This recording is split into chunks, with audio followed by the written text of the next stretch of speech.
Hello, Assalamualaikum everyone. I hope you are all doing well and by gracing Almighty Allah, I am too. So today is my off day.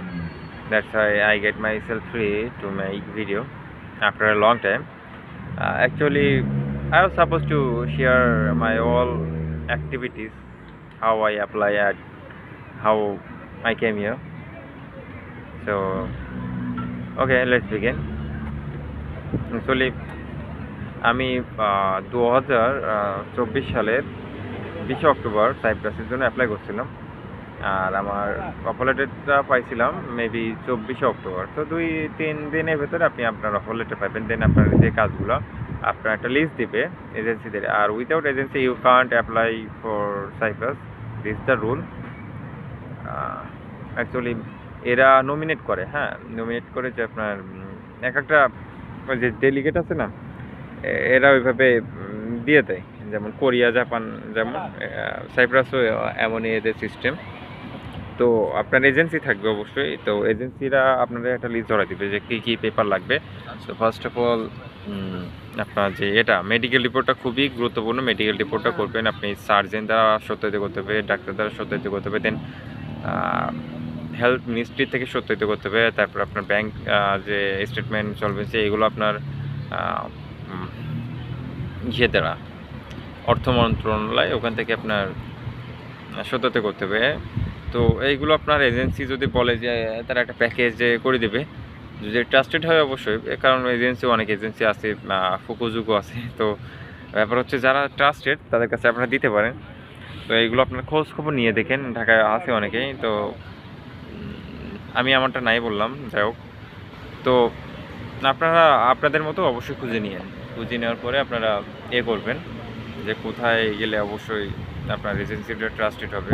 অনেকে আছে না আপনার বলবে যে হ্যাঁ সব কিছু পসিবল, বাট লাইক এখন অনেকে এখন তো জুলাইতে পরীক্ষা দিবে, আইএলটিএস পরীক্ষা। অনেক এজেন্সি বলবে যে তুমি সেপ্টেম্বর এন্ডিংয়ে চলে যাও, but this is totally impossible. Because আপনি জুলাইতে যদি পরীক্ষা দেন, আপনার জুলাইয়ের শেষ সপ্তাহে যদি পরীক্ষা দেন, তাহলে আপনার আইএলটিএস সার্টিফিকেট আসবে অগস্টে। তো আপনার অগস্টে দেওয়া শুরু করবে, এটার বলো ব্যাপার। তো আপনি এই ইন্ডিয়া কীভাবে আসবেন? তো অনেক এজেন্সি আছে এবার ফ্রড।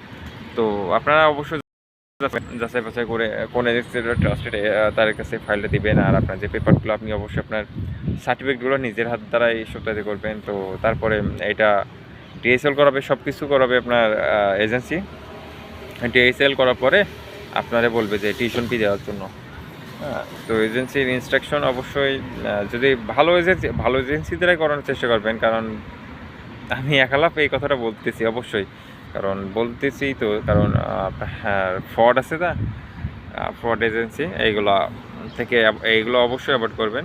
তো ভালো একটা এজেন্সি পাইলে আপনি সবগুলো সেই এজেন্সি করে দিচ্ছে। দেন আপনার যে কাজ আপনার খুবই যে মানে আপনার ডিফিকাল্ট কাজ এমন না, আপনি ইজিলি সবগুলো পেয়ে যাবেন। আপনি আপনার সার্টিফিকেটগুলো, তারপরে হেলথের যে পেপারগুলো, এটা আপনি নিজে ম্যানেজ করবেন। দেন ব্যাংক সলভেন্সি স্টেটমেন্ট এগুলো করবেন। তো এই পেপারগুলো আর পুলিশ ক্লিয়ারেন্স তো অবশ্যই আপনি করে নিচ্ছেন। তো এইগুলো আপনি ওভারঅল যদি আপনি নিজে করেন, আর বাদ বাকি সব দায়িত্ব এজেন্সির উপর। তো এজেন্সি ডিএসএল করবে, ডিএসএলের পরে টিউশন ফি দিবেন। দেন টিউশন ফি দেওয়ার পরে আপনার তারা কনফার্মেশন দেবে যে টিউশন ফি, তারা একটা রিসিট।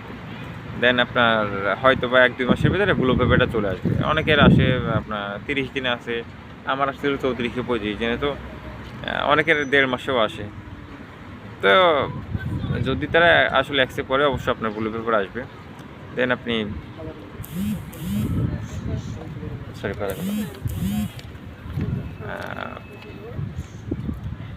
তো আসলে আই ওয়াজ ডিস্ট্রাক্ট। ওকে, দেন আপনার ব্লু পেপার আসার পরে আপনি অবশ্যই এলিজিবল হবেন, অন কাইন্ড অফ এলিজিবল। দেন আপনি টিকিট কাটলেন, ফ্লাই করলেন সাইপ্রাসের উদ্দেশ্যে। হ্যাঁ দেখ আইসো, এর উপরে আর কোনো হয় না। আপনি এত মানে ভজঘট না, তো এটা ব্যাপারটা অনেক ইজি। আপনি এখানে আসার পরে ব্যাপারগুলো অবশ্যই এগুলো আমি দেখি যদি সময় পাই, অবশ্যই আরেকটা ভিডিওতে আমি কীভাবে এয়ারপোর্ট ক্রস করছিলাম, মানে এয়ারপোর্ট থেকে ইমিগ্রেশনটা শেষ করছিলাম, কীভাবে কী হয়েছিল, এইগুলো অবশ্যই আমি চেষ্টা করবো আরেকটা ভিডিওতে বানানোর জন্য, আরেকটা ভিডিও বানানোর জন্য এখানে আপনার ফ্লাইট নিয়ে। আর এখানে আসার পরে জব টব এই ব্যাপারগুলো অবশ্যই আস্তে আস্তে ইচ্ছা আছে শেয়ার করার। তো আসলে আপনারা আসেন আগে, আসার পরে ব্যবস্থা হয়ে যাবে এক একজনের। তো best wishes for you ever, and keep me in our prayer for if if I will be able to make a video, it will be helpful for you. So that's why you could pray for me.